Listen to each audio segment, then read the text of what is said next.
Hi friends, అందరికీ నమస్తే. Arun Shiva the rate of YouTube ఛానల్కి స్వాగతం. నేను మీ కేఎస్వర ప్రసాద్. నేను మీకు ఈరోజు వీడియోలో మా Arun Shiva the rate of YouTube channel ప్రారంభించి 3 నెలల పూర్తవబోతుంది. ఆ సందర్భంగా ఈ ఛానల్లో సాయి లీలామృతం, షిరిడి సాయిబాబా వారిది జీవిత చరిత్ర సాయి లీలామృతం 29వ తారీఖు మధ్యాహ్నం 12 గంటల 6 నిమిషాలకి లైవ్ వస్తుందండి. అలాగే మనం ఈ వీడియోలో సాయిబాబా వారికి ఏకాదశి సూత్రాలు అనేది మనం చూద్దాం. ఓం శ్రీ సాయిరాం. షిరిడి ప్రవేశమే సర్వదుఃఖ పరిహారము. ఆర్తులైతేనేమి, నిరుపేదలైతేనేమి ద్వారకామాయి ప్రవేశించినంతనే సుఖ సంపదలు పొందగలరు. ఈ భౌతిక దేహానంతరము నేను అప్రమత్తుడనే. నా భక్తుల రక్షణము నా సమాధి నుండియే వెలువడుచుండును. నా సమాధి నుండియే నా మానవ శరీరం మాట్లాడును.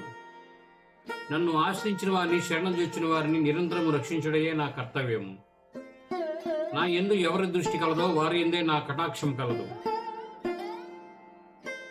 మీ భారములు నా మీద పడివేయుడు, నేను మోసేదను.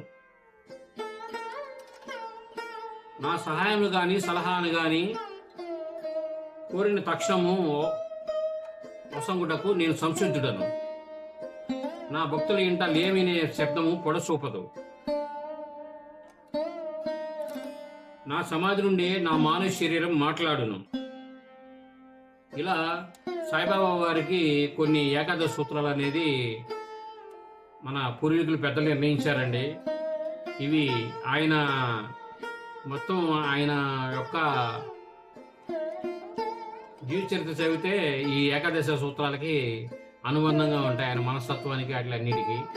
ఇవన్నీ అలా రాసినవే. ఈ వీడియో మీరు పూర్తిగా చూసినందుకు ధన్యవాదాలు. మేము మరిన్ని వీడియోలు చేయడం కోసం లైక్ చేయండి, షేర్ చేయండి, తప్పకుండా సబ్స్క్రైబ్ చేసుకోండి మీరంతా. Thank you.